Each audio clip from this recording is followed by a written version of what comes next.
Assalamualaikum warahmatullahi wabarakatuh. Salam sejahtera untuk kita semua. Semoga kita masih diberikan kesehatan, keselamatan di era COVID-19 seperti ini. Dan semoga kita terus semangat belajar dan keadaan COVID-19 ini segera berakhir dan kita bisa berjumpa lagi di semester depan dengan kondisi yang normal. Oke, minggu ke-7 ini kita akan membahas tentang pengawasan ya. Setelah kemarin kita membahas tentang perencanaan, kemudian pengorganisasian, sekarang kita membahas tentang pengawasan ya. Oke, kita mulai saja. Jadi sebuah organisasi itu, baik itu negeri ataupun swasta, ya, itu berhasil tidaknya itu bisa dilihat dari seberapa bagusnya manajemen yang diterapkan, ya. Mulai dari tingkatan manajemen bawah, manajemen tengah ataupun manajemen tinggi, ya, dari low, middle, and high level management. Kok gitu Pak?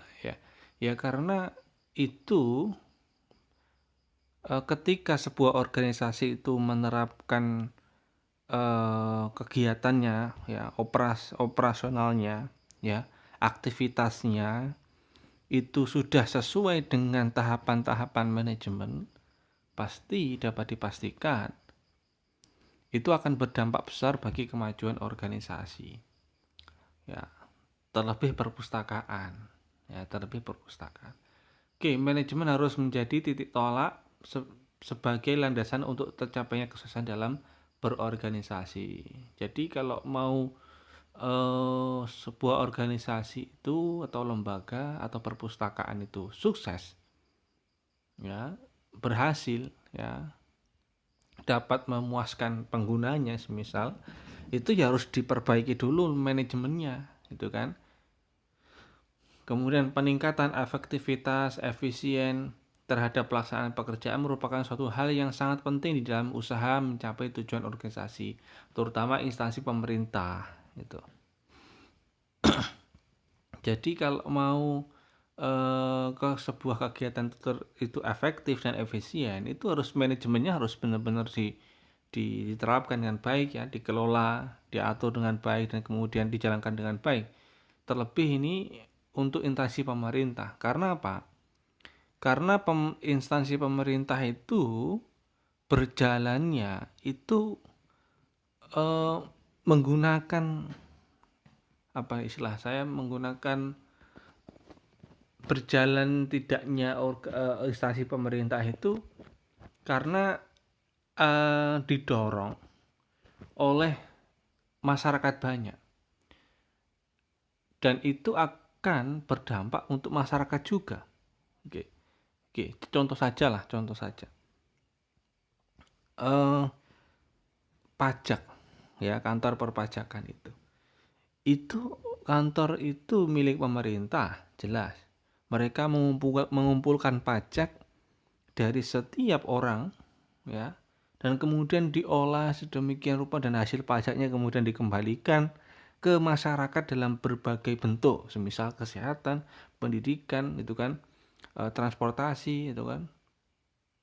Nah, ini kalau seperti ini, semisal tidak menjalankan proses manajerial yang bagus, mustahil akan bisa terlaksana, gitu.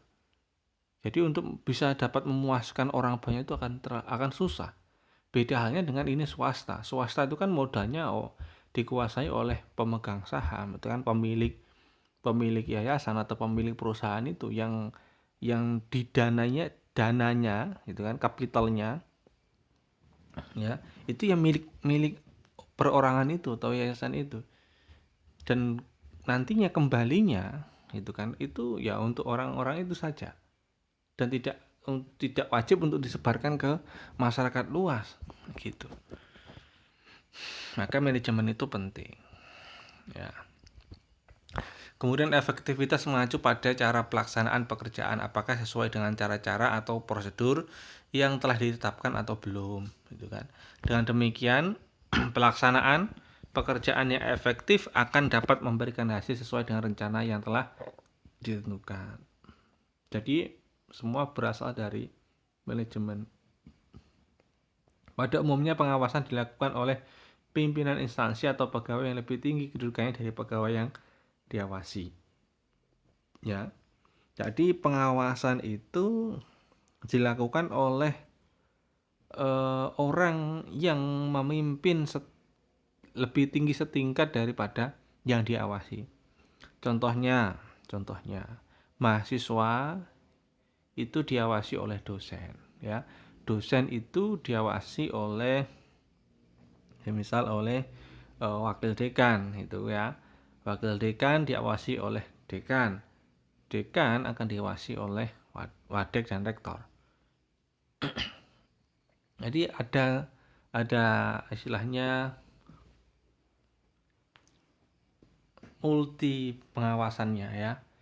Jadi pengawasan yang dilakukan oleh seorang atasan terhadap pegawai yang menjadi bawahannya tidak hanya agar pelaksanaan pekerjaan terfokus pada usaha pencapaian tujuan organisasi, tetapi lebih penting lagi bagaimana seorang bawahan dapat melaksanakan pekerjaan sesuai dengan prosedur yang berlaku tanpa melanggar peraturan.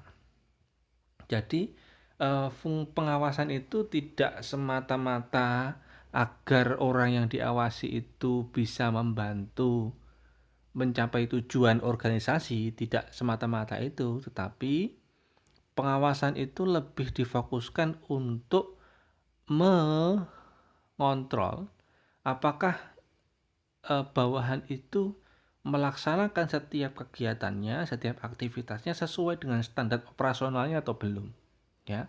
Sudah sesuai dengan undang-undangnya atau belum, ya.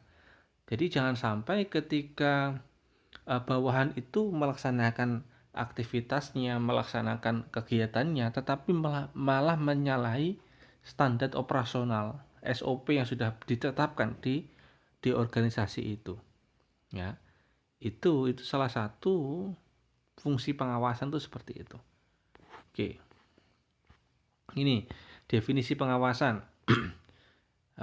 Pengawasan juga dapat meningkatkan prestasi kerja pegawai. Jelas ya, kalau pengawasan itu bagus pasti di tahap akhir, di tahap evaluasi akan terlihat kinerjanya semakin meningkat. Pengawasan merupakan suatu usaha yang sistematis untuk mengamati dan memantau berbagai fungsi, aktivitas dan kegiatan yang terjadi dalam organisasi sesuai dengan rencana yang ditetapkan. Ya. Jadi pengawasan itu fungsinya ya ini ya, salah satu fungsinya untuk memantau dan mengamati fungsi, kemudian aktivitas, kegiatan yang sudah atau akan berjalan di organisasi itu. Sedangkan disiplin kerja ialah sikap menghormati, menghargai, patuh, dan taat terhadap peraturan yang berlaku, baik yang tertulis maupun tidak, serta sanggup menjalankan dan tidak mengelak untuk menerima sanksi apabila melanggar tugas dan wewenang yang diberikan. Jadi, di dalam pengawasan itu penting bagi seorang individu itu menerapkan sifat disiplin kerja, ya. Fungsinya apa? Disiplin jika seseorang itu disiplin di dalam pekerjaannya itu akan sedikit banyak akan membantu organisasi itu untuk berjalan secara efisien dan efektif. Ya, jangan sampai hanya karena kita tidak disiplin di dalam bekerja itu akan menghambat alur pekerjaan yang lain, gitu kan. Contoh. Besok ada revisi anggaran pembelian buku, semisal. Kita ditugaskan untuk melakukan revisi itu. mana-mana buku yang akan kita beli dan mana-mana yang tidak dibutuhkan. Nah, ketika kita dipasrai untuk melakukan revisi itu, kita harus disiplin mengerjakan itu, ya. Disiplin tepat waktu. Besok silakan disetorkan hasil revisinya jam 7 pagi. Nah, tapi karena kita itu teledor, karena kita orangnya tidak disiplin, kita baru setor jam 4 sore. Nah, ini pasti akan mengganggu bagian yang lainnya. Orang semisal kita setornya ke bagian atasan lah. Atasan ini ketika akan menyetorkan ke tempat untuk bidang keuangan, dia akan terlambat juga. Gitu loh, ya. Ini salah satu efek beruntun apabila kita tidak memiliki sifat disiplin kerja di dalam organisasi itu. Oke. Pengawasan dimaksudkan sebagai upaya yang sistematik, ya. Ini sama untuk mengamati, memantau fungsi aktivitas kegiatan, ya. Sebentar. Pengawasan merupakan usaha sistematis perusahaan untuk mencapai tujuan dengan cara membandingkan prestasi kerja dengan rencana kegiatan. Ya. Harus terus-menerus diawasi jika manajemen ingin tetap berada dalam batas ketentuan yang telah digariskan. Lah, jadi pengawasan itu salah satu caranya adalah membandingkan hasil kerja, kinerja yang telah dilakukan gitu kan dengan rencana di awal itu. Apakah hasil kerja ini sudah sesuai dengan rencana atau belum? Gitu kan? Nah, ini salah satu bentuk pengawasan. Kalau ini sudah sesuai, bagus, kita bisa meningkatkan, ya. Tapi jika ini tidak sesuai, maka harus dievaluasi dan kalau perlu diberikan sanksi. Nah, ini salah satu bentuk pengawasan, ya. Oke, sekarang kita masuk jenis pengawasan. Poin pertama, berarti pengawasan berdasarkan subjek dan lingkungan, ya, yang meliputi pengawasan eksternal dan internal. Eksternal itu pengawasan dilakukan oleh unit atau aparat pengawasan yang berada di luar organisasi yang diawasi. Ya, oke. Semisal perpustakaan perguruan tinggi, ya, perpustakaan kita lah, ya, itu diawasi secara eksternal oleh rektorat, ya, oleh Warek 1, ya, karena berkaitan dengan pendidikan, ya. Itu salah satu eh, pengawasan eksternal, ya. Salah satu pengawasan eksternal yang berada di luar eh, core organisasi itu. Kemudian ada pengawasan internal, ya. Pengawasan ini dilakukan oleh unit organisasi yang diawasi. Lah, tadi saya mencontohkan perpustakaan perguruan tinggi, perpustakaan kita, itu pengawasan internalnya ya kepala perpus sendiri, ya. Kepala perpus itu tugasnya salah satunya mengawasi kinerja anak buahnya. Bagaimana kinerja pegawai perpustakaan, kemudian apakah pegawai-pegawai perpus itu semangat kerjanya, disiplin orang-orangnya, jujur di dalam bekerja, tanggung jawab dan sebagainya, ya. Ini salah satu bentuk internnya. Oke. Kemudian poin B itu berdasarkan tempat pengawasan, ya. Pengawasan dari jauh. Pengawasan ini sifatnya tidak langsung, ya. Dapat melalui dokumen atau laporan yang diterima. Jadi di akhir tahun itu harus ada laporan kegiatan, ya. Yang datang kunjungan ke perpustakaan itu selama setahun penuh tuh berapa orang, itu dilaporkan dalam bentuk dokumen. Dan itu salah satu bagian dari pengawasan, ya. Kemudian ada juga pengawasan dari dekat.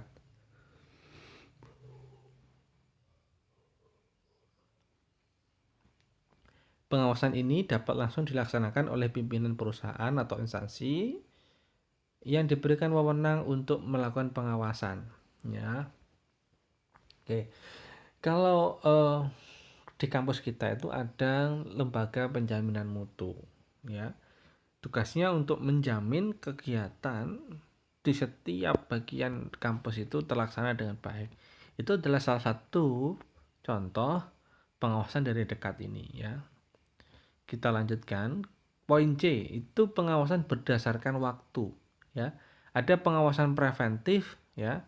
Pengawasan ini dilakukan untuk mencegah hal-hal yang tidak diinginkan sebelum pekerjaan ini dilakukan. Jadi bentuk pengawasan yang dilakukan di awal sebelum kegiatan itu dijalankan. Istilahnya dieling nih lah, diweling ya. Istilahnya kalau kita di Jawa itu istilahnya diweling. Weling itu diberikan perhatian gitu kan. Jangan sampai Anda melakukan bla bla bla bla jika Anda tidak mau terjadi bla bla bla bla. Itu salah satu bentuk welingan, bentuk perhatian. Itu preventif ya. Pengawasan preventif itu ya. Kemudian ada pengawasan referensif ya. Pengawasan ini dilakukan setelah pekerjaan selesai ya. Untuk membandingkan hasil pekerjaan yang diperoleh dengan perencanaan ya. Hampir sama yang seperti tadi saya bilang bahwa ini dilakukan dengan cara melihat hasil kinerja itu dan dibandingkan dengan perencanaan yang sudah dibuat di awal. Apakah sudah sesuai dengan perencanaan atau belum? Gitu. Oke.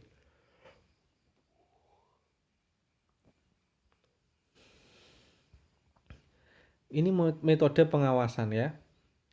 Metode ada beberapa metode dalam pengawasan. Ini ada metode inspeksi, kooperatif, verifikasi, dan investigasi.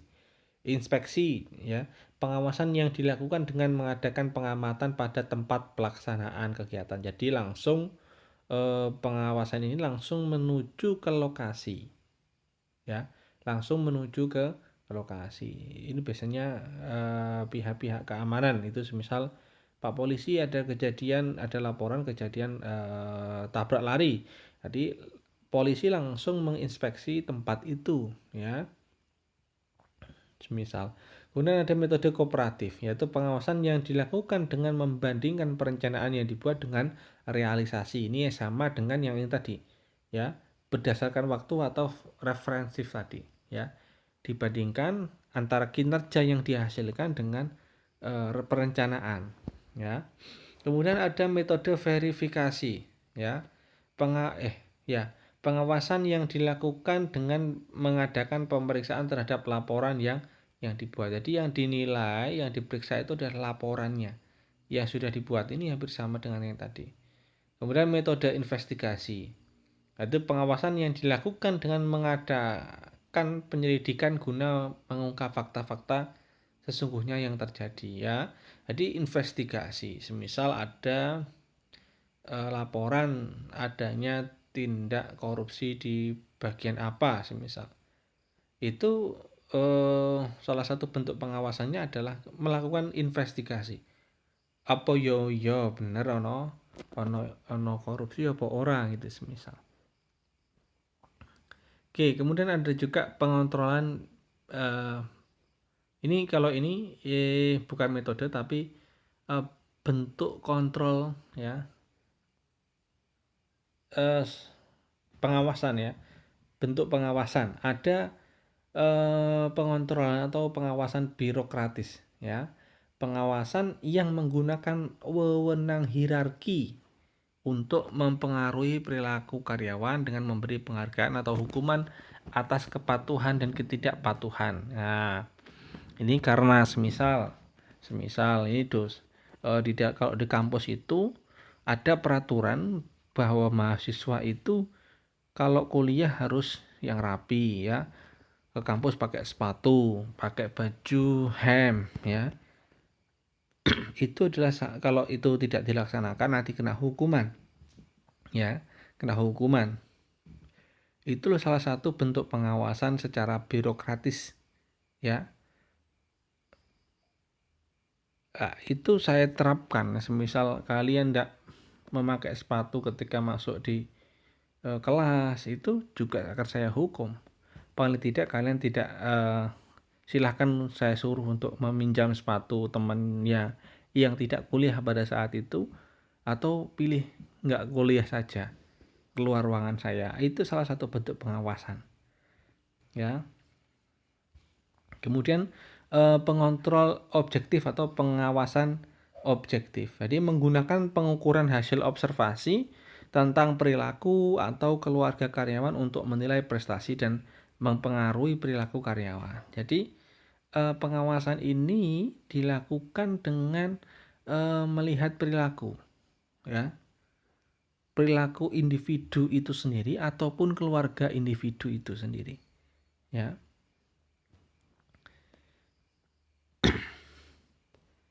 Oke, kemudian ada pengawasan normatif, ya, pedoman perilaku atau dan keputusan karyawan yang secara luas membagikan nilai-nilai dan keyakinan organisasi. Jadi salah satu bentuk pengawasan lainnya itu adalah normatif. Normatif itu maksudnya karena kita sudah merasa klop, merasa nyaman di organisasi itu, kemudian kita mencoba menyebarluaskan nilai-nilai kebaikan di dalam organisasi untuk disebarluaskan di luar lingkungan organisasi. Itu adalah salah satu bentuk pengawasan. Oke. Kemudian ada pengawasan konseptif, ya. Perilaku keputusan karyawan melalui keyakinan nilai kelompok kerja yang didorong oleh budaya organisasi yang kuat dan muncul saat perusahaan memberikan otonomi kepada kelompok kerja tersebut untuk bertanggung jawab dalam melaksanakan tugas, ya. Ini adalah satu bentuk pengawasan yang kita itu diberikan wewenang untuk melaksanakan tugas, ya. Istilahnya pasrah lah, yakin. Saya semakai semisal saya sebagai dosen, saya yakin kalian akan bisa melaksanakan tugas yang saya berikan. Itu adalah salah satu bentuk pengawasan juga, ya. Salah satu bentuk pengawasan juga. Kemudian ada pengontrolan diri atau manajemen diri, ya. Sistem pengontrol di mana manajer dan karyawan pengontrol perilaku mereka sendiri dengan menerapkan tujuan mereka sendiri, memonitoring kemajuan mereka sendiri, dan memberikan penghargaan sendiri atas pencapaian tujuan. Jadi bentuk pengawasan lainnya itu adalah pengawasan yang diatur, yang dilakukan dan dievaluasi oleh setiap diri sendiri, setiap individu. Jadi semisal saya itu punya istilahnya bentuk pengawasan saya. Semisal saya punya rencana, kemudian rencana ini harus saya lakukan dengan cara seperti ini. Ketika ini tidak berhasil, saya akan melakukan dengan cara yang B, plan B, ya. Ketika plan B ini berhasil, maka akan saya evaluasi. Ya, itu salah satu bentuk pengawasan yang saya bikin, ya, yang saya lakukan. Pasti kalian punya bentuk pengawasan dari yang kalian buat itu, ya. Contohnya biasanya sih cewek itu lebih teliti, lebih terjadwal kehidupannya. Semisal pagi dia harus bantu orang tua dulu, baru siap-siap untuk ke kampus. Ketika di kampus dia akan fokus kuliah. Kalau kuliahnya dicatat, kemudian nanti setelah selesai kuliah dia akan mencari referensi bahan bacaan tambahan. Kemudian dia pulang, kemudian dia membantu orang tua, malamnya kemudian dia buka-buka lagi materi yang sudah dia pelajari. Lah, itu salah satu bentuk pengawasan yang dibuat kalian sendiri itu. Contohnya tadi itu, ya. Jadi kalian boleh membuat model pengawasan sesuai kriteria kalian tuh boleh. Ya, sesuai kriteria setiap individu. Nah, oke. Nah, ini ada 6 sifat utama yang harus dimiliki seseorang untuk menuju sukses di dalam melakukan pengawasan. 1. Cermat. Orang harus cermat. Cermat itu bisa dikatakan teliti, tapi lebih kepada preventif, ya. Cermat. Jadi segala sesuatunya sudah diprediksi dengan matang, ya. kalau melakukan tindakan A nanti konsekuensinya seperti ini, kalau melakukan tindakan B konsekuensinya seperti itu, ya. Kemudian ada keadilan, jadi orang itu harus adil kalau mau melakukan pengawasan tindakan pengawasan secara bagus, secara adil, ya. Kemudian daya usaha, ya, kita itu harus punya istilahnya apa ya, daya usaha itu loh, profesionalitas, ya. Jadi kita tuh harus bekerja secara profesional itu kan. Nah, profesional itu adalah salah satu bagian atau salah satu bentuk pengawasan, ya. Kalau kita tidak profesional di dalam bidang yang kita tekuni, maka itu otomatis bentuk pengawasannya juga lemah, ya. Bidang kita tekuni itu apa, Pak? Maksudnya ya, misal saya dosen, berarti saya harus profesional di dalam mengajar, dalam meneliti, dan pengabdian kepada masyarakat. Nah, kalau mahasiswa ya profesional di dalam belajar, ya, profesional di dalam mengerjakan tugas, ya, baik tugas individu maupun tugas kelompok itu harus profesional, ya. Jadi seperti itu. Kemudian kegairahan, ya, semangat itu harus dimunculkan. Jangan apa ya, ini fakta sekarang itu saya nggak tahu. Faktanya sekarang itu anak-anak belajar itu hanya sebatas menggugurkan kewajiban untuk bisa absen. Nah, ini semangatnya beda dengan yang dulu-dulu, ya. Saya dulu kalau pengen bisa itu harus bener-bener baca buku gitu, harus masuk dengarkan materi, kemudian kalau nggak bisa diskusi, ya, baru mikir absensi itu.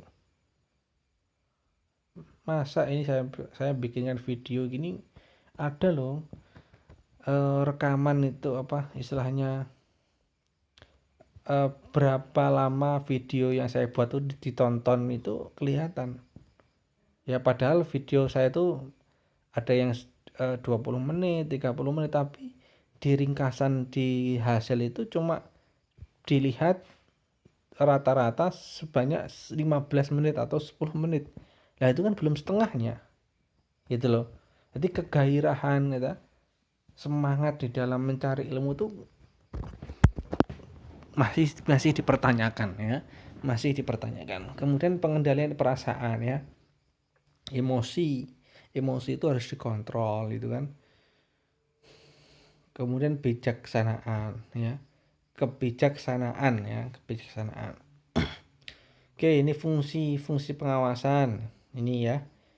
Fungsi pengawasan dalam manajemen adalah upaya sistematis untuk menetapkan standar kerja dan berbagai tujuan yang direncanakan, mendesain sistem informasi umpan balik, membandingkan antara kinerja yang dicapai dengan standar yang telah ditetapkan sebelumnya, ya, menentukan apakah terdapat penyimpangan dan tingkat signifikan dari setiap penyimpangan tersebut untuk diambil tindakan. Lah, ini sudah saya jelaskan tadi bahwa sebenarnya pengawasan itu ditujukan untuk melihat, ya, apakah tindakan-tindakan yang kita lakukan itu sudah sesuai dengan perencanaan atau belum, ya, sudah sesuai dengan apa yang direncanakan atau belum. Kemudian apabila itu ada ada penyimpangan indikasi penyimpangan, maka itu harus ditindaklanjuti itu kan. Itu salah satu fungsi pengawasan. Oke, ini tujuan pengawasan, ya, untuk mengetahui apakah kegiatan berjalan lancar atau sesuai rencana atau belum, untuk mengetahui apakah suatu kegiatan sudah sesuai instruksi atau belum, ya, apakah sudah berjalan efisien atau belum, ya, untuk mengetahui kesulitan-kesulitan dan kelemahan-kelemahan dalam kegiatan.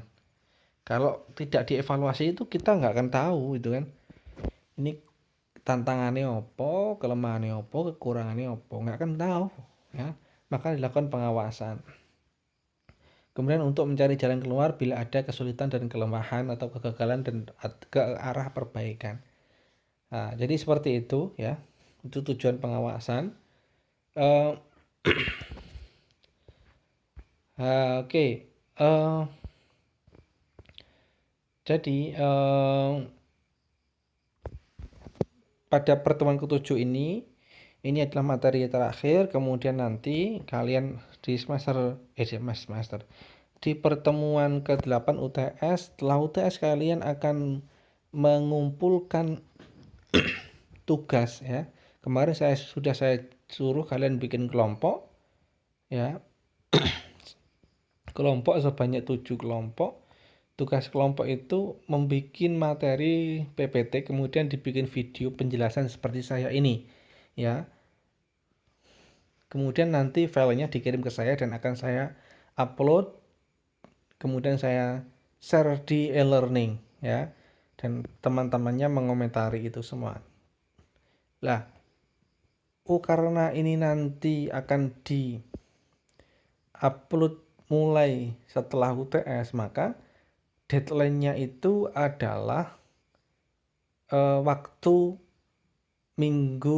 hari terakhir minggu UTS ya, hari terakhir minggu UTS. Karena UTS-nya kan minggu depan ya, UTS itu minggu depan, maka hari Senin. Jadi hari terakhirnya minggu UTS itu berarti hari Sabtu ya, hari Sabtu ya. Silakan kalian persiapkan kelompok itu, bikin materi PPT, kemudian bikinkan penjelasan video seperti saya ini ya. Durasinya saya nggak butuh lama, yang penting jelaskan minimal 10 menit ya. Tema-temanya nanti akan saya share di e-learning ya. Itu kemudian nanti dikirim ke email saya. Jadi seperti itu. Kalau ada pertanyaan silakan tanya di forum diskusi. Kurang lebihnya saya mohon maaf. Semoga ini bisa bermanfaat. Akhirul kalam. Assalamualaikum warahmatullahi wabarakatuh.